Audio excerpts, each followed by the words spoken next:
কিয়েভের ওপর কেউ শান্তি চুক্তি চাপিয়ে দেবে না বলে জানিয়েছেন ইউক্রেন বিষয়ে মার্কিন প্রেসিডেন্ট ডোনাল্ড ট্রাম্পের বিশেষ দূত কেইথ কেলগ।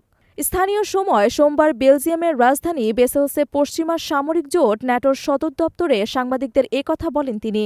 ওয়াশিংটন ভবিষ্যতে ইউরোপীয় শান্তিরক্ষীদের জন্য নিরাপত্তা নিশ্চয়তা দেবে কিনা সে সম্পর্কিত প্রশ্নের সমাধান পরে করা হবে বলে জানান কেইথ কেলগ। মার্কিন পররাষ্ট্রমন্ত্রী মার্কো রুবিও সহ দেশটির সিনিয়র কর্মকর্তারা আজ মঙ্গলবার সৌদি আরবের রাশিয়ার পররাষ্ট্রমন্ত্রী সের্গেই লাভরভের সঙ্গে বৈঠক করবেন।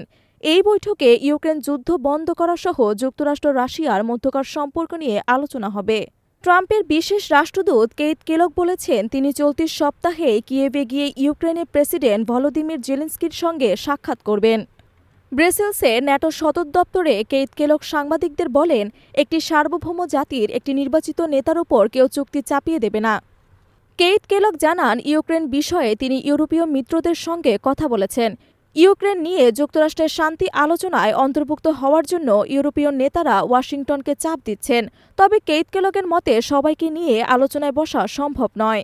সাম্প্রতিক দিনগুলোতে ইউক্রেন বিষয়ে রাশিয়ার সঙ্গে আলোচনা নিয়ে ট্রাম্প প্রশাসনের পদক্ষেপে হতবাক হন ইউরোপীয় কর্মকর্তারা।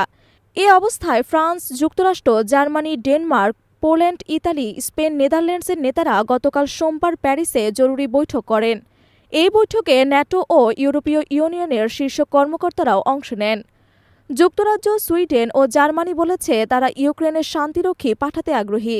তবে অনেক কর্মকর্তারা বলছেন তারা ইউক্রেনে সেনা পাঠানোর কথা বিবেচনা করবেন যদি যুক্তরাষ্ট্র নিরাপত্তার নিশ্চয়তা দেন।